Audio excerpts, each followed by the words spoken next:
Je vais lire deux passages dans le Nouveau Testament, si vous avez votre Bible. Dans Jacques au chapitre 4 et dans 1 Pierre au chapitre 5.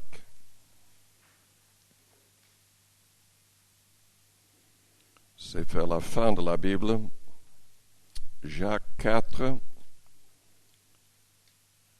et 1 Pierre 5.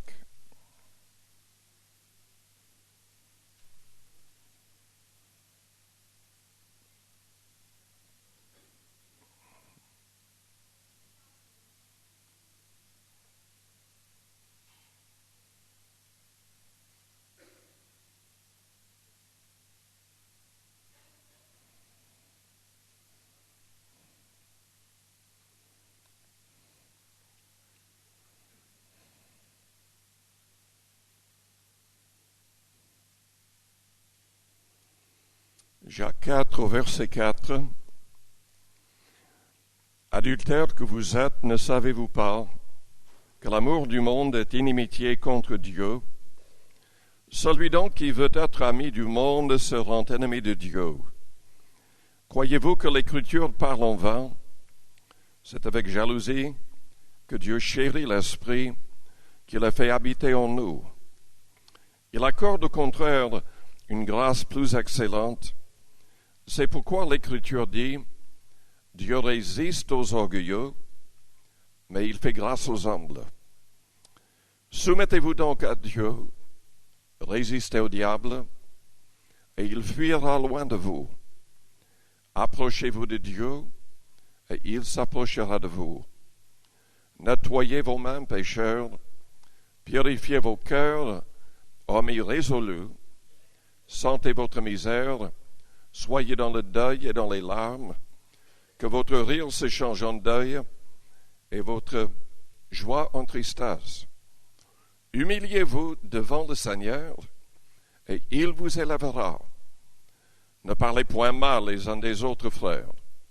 Celui qui parle mal d'un frère ou qui juge son frère parle mal de la loi et juge la loi. Or, si tu juges la loi, tu n'es pas observateur de la loi, mais tu en es juge. Un seul est législateur et juge, c'est celui qui peut sauver et perdre. Mais toi, qui es-tu qui juge le prochain? Je voudrais souligner surtout le verset 6.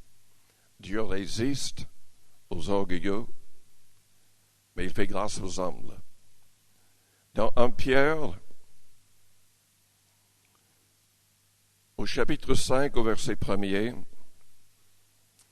voici les exhortations que j'adresse aux anciens qui sont parmi vous, moi, ancien comme eux. Pierre ne s'est pas présenté comme le grand apôtre, mais il s'est placé au même niveau que tous les responsables. Témoin des souffrances de Christ et participant de la gloire qui doit être manifestée.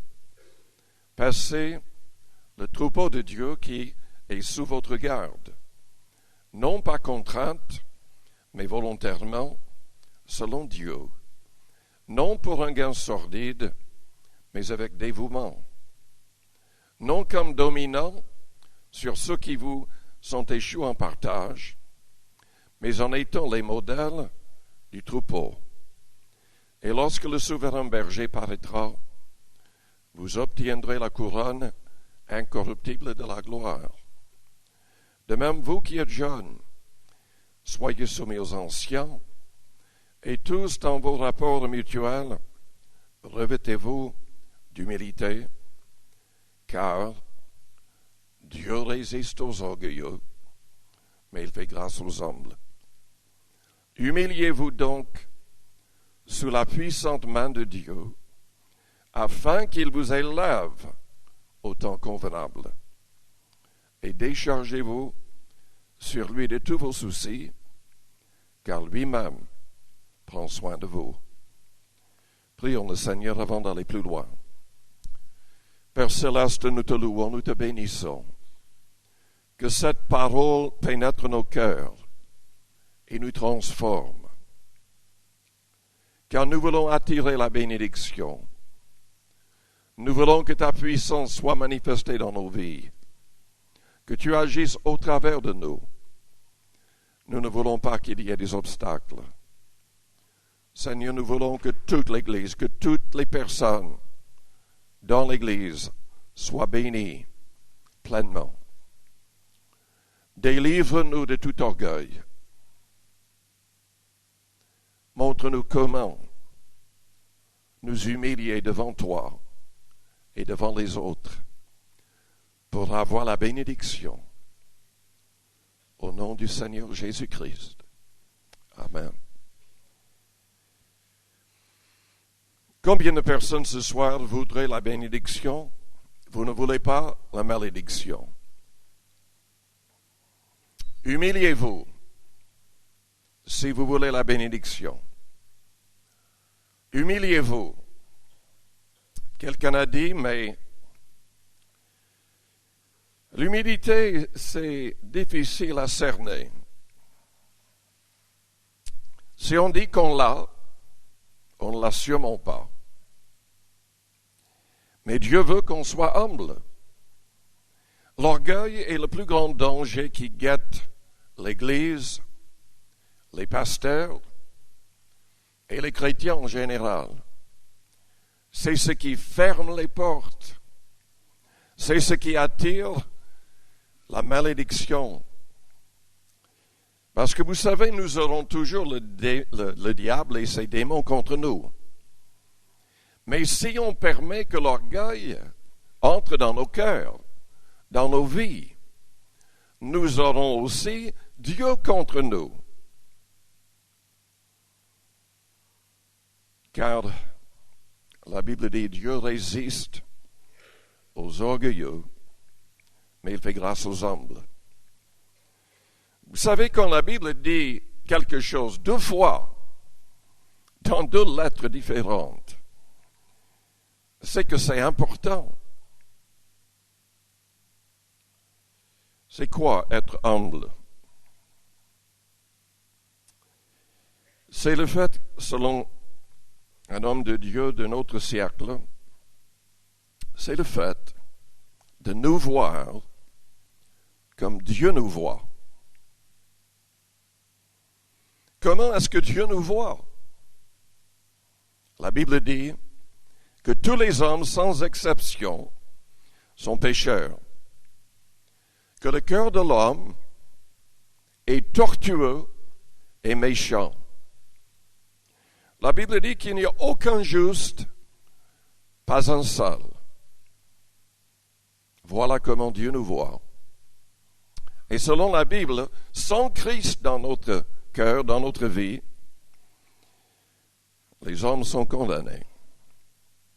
Tout homme est condamné.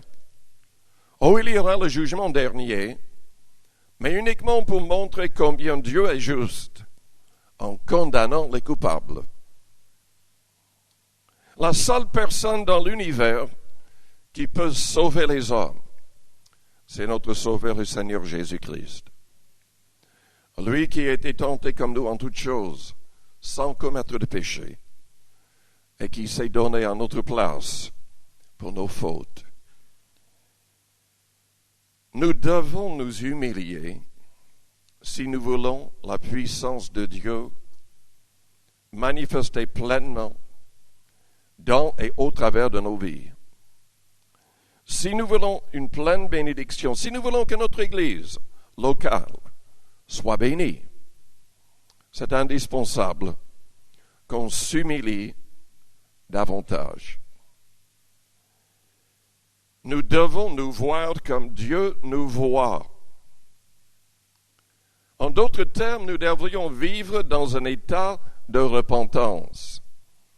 La Bible dit dans 1 Jean au chapitre 1 au verset 9, « Si nous confessons nos péchés, il est fidèle et juste pour nous les pardonner et pour nous purifier de toute iniquité. »